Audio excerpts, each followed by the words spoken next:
Hello, bienvenue dans mon premier Astro Friday. Tous les vendredis désormais, je publierai une petite vidéo pour vous parler de ce qui se passe dans le ciel. Ce soir, nous avons une magnifique pleine lune dans l'axe Gémeaux-Sagittaire. La pleine lune, c'est un moment en principe d'accomplissement par rapport à ce qui a été semé aux alentours de la nouvelle lune. Donc la nouvelle lune, c'était le 22 mai dans les Gémeaux.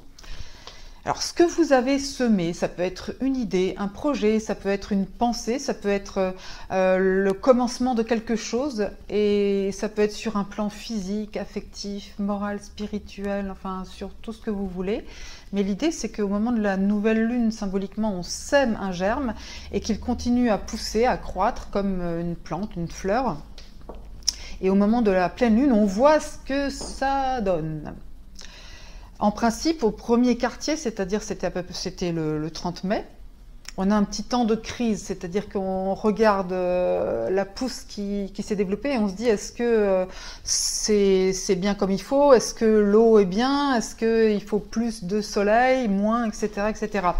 Et on peut encore rectifier des choses. Maintenant, donc vous pouvez tout simplement méditer sur, en vous disant tiens, qu'est-ce qui s'est passé ces derniers temps dans ma vie, quel est mon objectif principal, qu'est-ce que j'ai envie de modifier, de changer. Et changer est un mot-clé justement aujourd'hui parce que la pleine lune est aussi une éclipse. Alors certes une éclipse partielle, elle n'est pas totale, parce que la lune en fait est dans la pénombre de la Terre, mais pas complètement dans l'ombre. Ce qui fait que c'est le principe lunaire qui est un petit peu en retrait par rapport au principe solaire. La lune, c'est notre vie intérieure, notre part féminine, notre yin, nos rêves, notre imagination. Et souvent, on sait que c'est très puissant justement à la pleine lune. Le principe solaire, c'est le principe yang, masculin, l'énergie extérieure, l'action, la réalisation. Social, professionnel, le déploiement de tout ce qui est activité extérieure. Notre affirmation aussi, l'affirmation de nous-mêmes, ce qui va d'ailleurs dans le même sens très souvent. Et le soleil, c'est le yang, le masculin, la vie extérieure. Alors, la pleine lune, aujourd'hui, nous avons donc le soleil dans les Gémeaux, la lune dans le Sagittaire. C'est l'axe de la communication.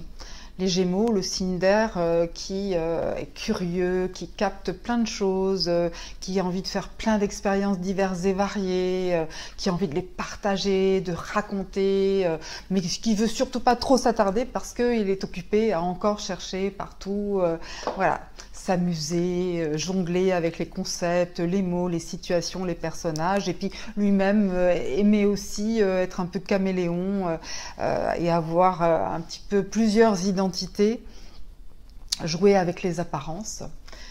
Et par ailleurs, donc la lune dans le Sagittaire qui va donner un feu intérieur, une envie de bouger, d'aller de l'avant, d'être dans l'enthousiasme, l'ardeur. Mais c'est le soleil qui tient les rênes avec cette éclipse et qui dit on essaye de ne pas se noyer dans un océan d'aspiration complètement survoltée, hasardeuse, et on se recentre quand même sur la pensée, sur la manière de concevoir les choses. Et cette pleine lune a par ailleurs une caractéristique, c'est que le soleil est conjoint à la planète de l'amour Vénus, je vous en ai parlé dans ma vidéo précédente, et en aspect de tension avec Mars, le dieu de la guerre. Donc on a guerre, Mars, et paix, Vénus, on a l'amante, l'amant, les amants terribles, tumultueux, puisqu'ils sont en aspect de tension. Ça déchaîne un petit peu les passions quand même, hein. Donc on est bousculé par toutes ces choses-là. La lune dans le Sagittaire, elle est comme un cheval fougueux, nos instincts, notre énergie, nos pulsions, on a envie de galoper comme des chevaux. Mais le Soleil et Vénus disent non, non, on va rester dans quelque chose de plus léger, on va pas essayer, on va peut-être s'éparpiller dans des tas de choses, mais en même temps, c'est quand même joyeux. Hein. Gémeaux Sagittaire, c'est joyeux, c'est ludique, c'est vraiment l'axe de l'expérience, de la vie relationnelle. Et alors, vie relationnelle, mais activée par la déesse de l'amour et le dieu de la guerre, les amants mythologiques par excellence, ça peut donner des tas de situations assez intenses. Hein, c'est-à-dire que les émotions, les sentiments commencent à déborder, parce que Mars en plus est dans le signe océanique des poissons, donc ça déborde, ça bouillonne, c'est chaud, voilà, on a envie de dire ce qu'on pense, ou alors et on est maladroit, ou alors tout d'un coup on déclare sa flamme, ou au contraire on dit j'en peux plus. Alors bien sûr cette intensité, parfois tension, parfois attraction, pulsion relationnelle, elle peut s'exprimer dans tous les registres. Et donc, par rapport à ce que je vous disais, par rapport aux germes semés à la nouvelle lune, ben, ce qui se passe là depuis 2 jours et ce qui se passe encore jusqu'à lundi, on est dans cette zone de l'intensité de la pleine lune, c'est quelque chose, on se dit, mais voilà, ce qui se passe maintenant, quel lien ça a avec ce qui s'est passé il y a environ 15 jours, même peut-être avant, mais c'est quand même une phase, un cycle et c'est vraiment quelque chose qui est au plus près aussi de notre quotidien, parce que ce cycle du soleil et de la lune, on le vit chaque mois, c'est l'éternel renouvellement du cycle. Qu'est-ce qu'on peut faire de ça? Tout simplement être, justement, se dire par rapport à mes sentiments, mes ressentis, et aussi ce que je pense de l'amour, ce que je pense de l'amitié, ce que je pense de tous les liens qui entraînent mon affectif, et puis aussi de mes valeurs, de mes idées, tout ça, voilà, est-ce que je suis satisfaite de ce qui s'est déroulé, développé ces derniers temps, récemment? Est-ce que ça me va ou pas? Est-ce que c'est en phase avec mon être profond ou pas? Parce qu'il y a quelque chose quand même qui est intéressant, c'est que, admettons que vous ayez commencé quelque chose à la nouvelle lune, aux alentours de la nouvelle lune. Je vais donner un exemple très concret. Vous avez commencé un régime ou une modification de votre routine alimentaire. Peut-être que là, vous renoncez, ça ne va pas, vous ne vous sentez pas bien, vous avez déjà abandonné, etc. Alors c'est soit parce que vous n'avez pas choisi ce qui vous convient et vous correspond vraiment, soit parce que c'est tout simplement pas le bon timing. Et il y a un temps pour tout, c'est aussi la sagesse de l'astrologie. Donc tout ça, c'est à réfléchir, mais c'est vrai que ça se situe quand même beaucoup dans la vie relationnelle. Et on a le choix entre la guerre ou la paix. C'est aussi une prise de conscience. C'est est-ce que ma colère est légitime? Est-ce qu'elle est ce qu'on appelle une colère saine? Ou est-ce que c'est juste parce que moi-même, je n'arrive pas à gérer mon émotionnel que je déborde comme un océan qui bouillonne, comme une lame de fond qui m'entraîne?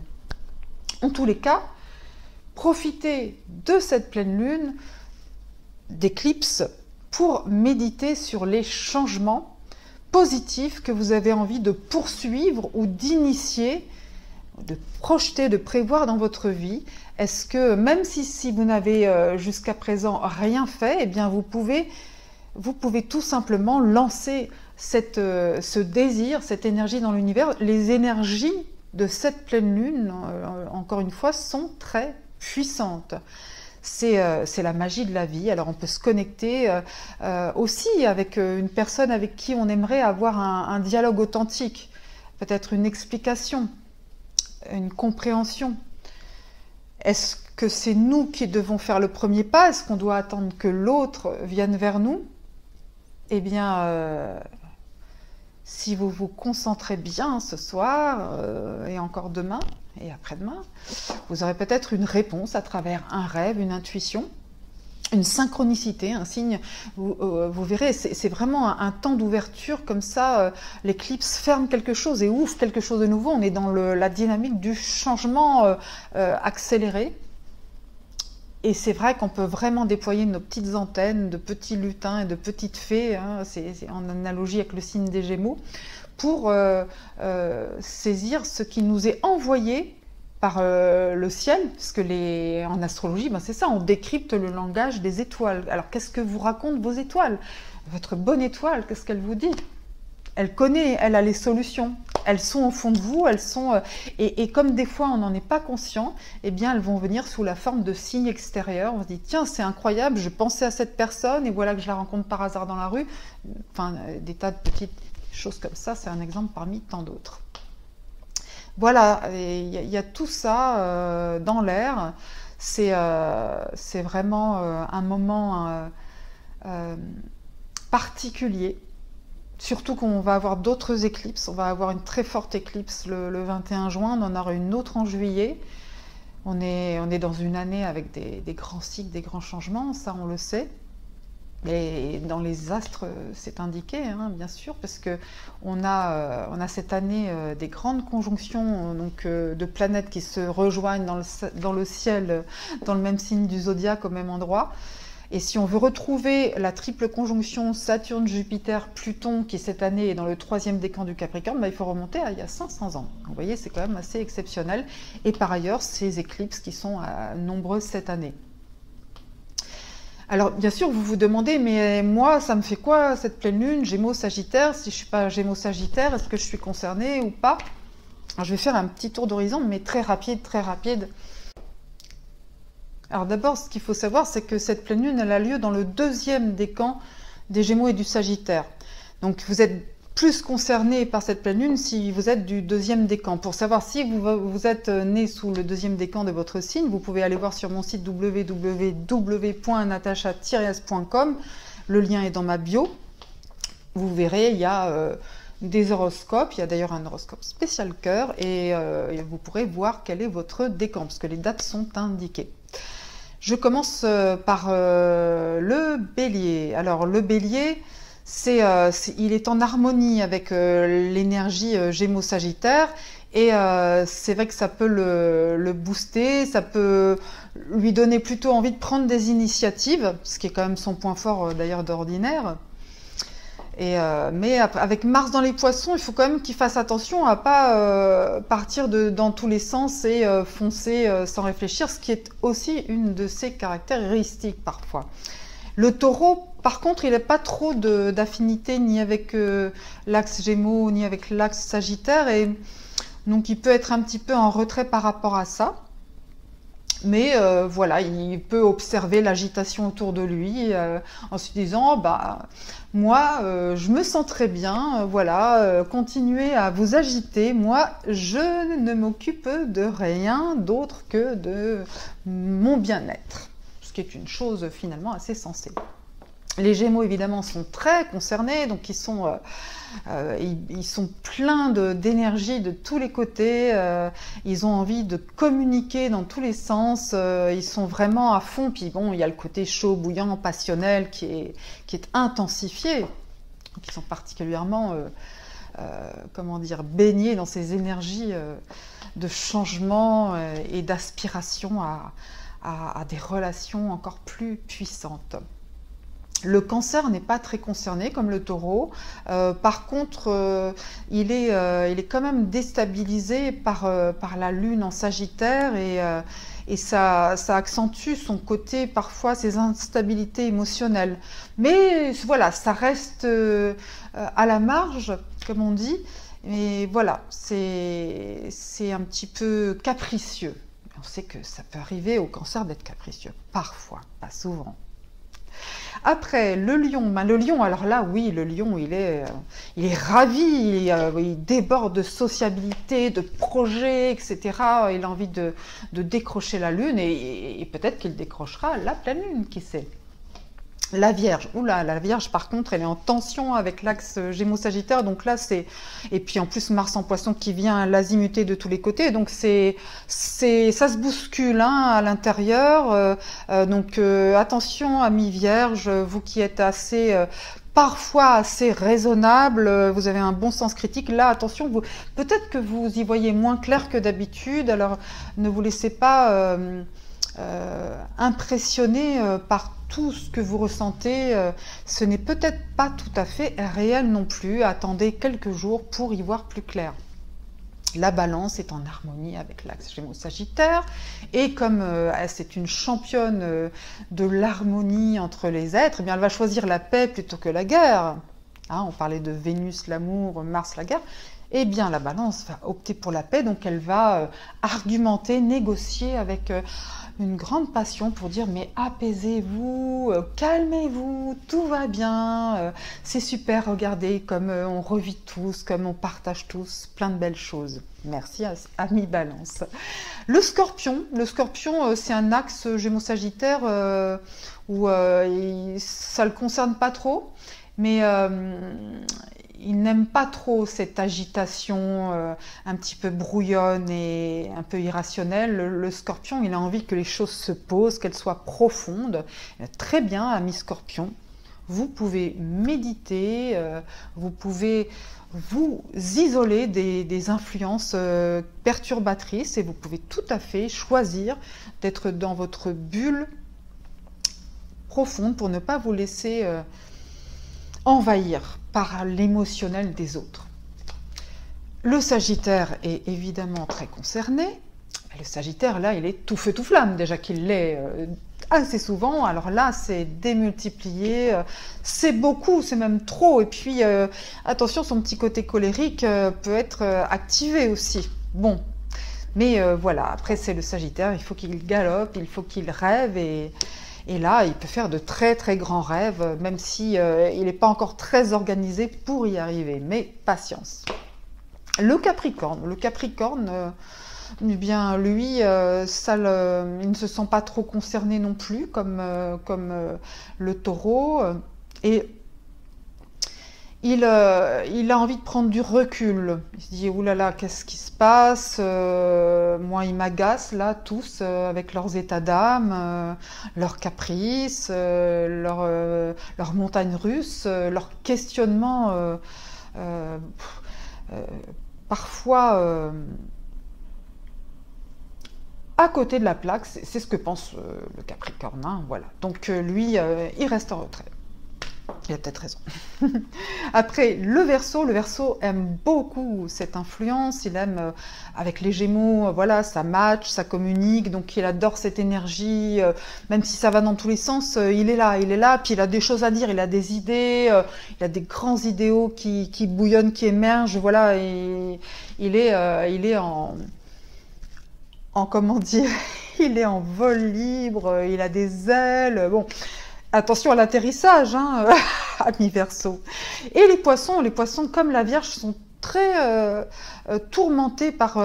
c'est un petit peu la tempête. Les poissons, ils sont avec Mars là, qui agite leurs vagues, ils sont sur un océan déchaîné, etc. Alors après, ils peuvent le ressentir comme une grande exaltation propice à la créativité, à des partages. Alors ça rit beaucoup, voilà, ou ça déborde, dans le bon sens du terme aussi. C'est aussi la fête. Voilà. Par contre, pour la concrétisation rationnelle des choses, on attendra la prochaine lune. Voilà, c'était vraiment très rapide, très léger. Hein. C'est aussi pour l'horoscope, c'est quelque chose qui reste très en surface. C'est la partie émergée de l'astrologie, mais c'est en même temps c'est ludique comme le signe des Gémeaux. Donc c'est approprié. Mais c'est quand même important aussi de vous dire que je parle parfois de votre thème astrologique. Alors, je ne sais pas, certains d'entre vous savent ce que c'est un thème astral de naissance. Avec votre date de naissance, l'heure et le lieu de votre naissance, je calcule la carte de votre ciel globale au moment où vous êtes né. Donc en fait, vous n'êtes pas seulement, par exemple, Taureau ou Capricorne.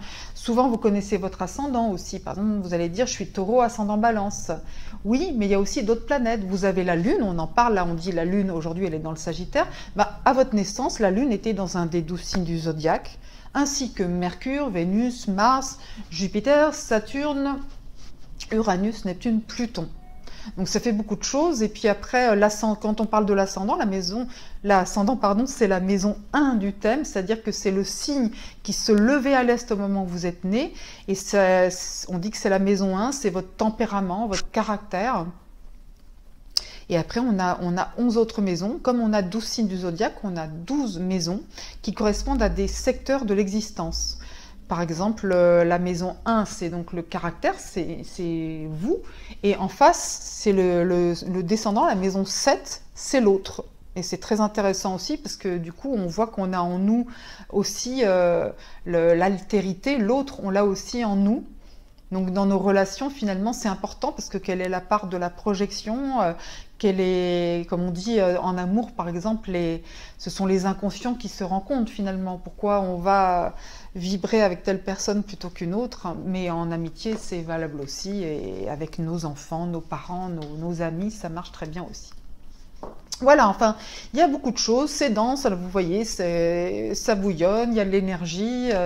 Je vous souhaite en tous les cas de passer un excellent week-end, d'utiliser au mieux ces énergies, de les magnifier, de les sublimer, de vous dire que voilà, le ciel est beau, il y a de la beauté autour de nous, et de choisir la paix plutôt que la guerre, et l'amour plutôt que la colère.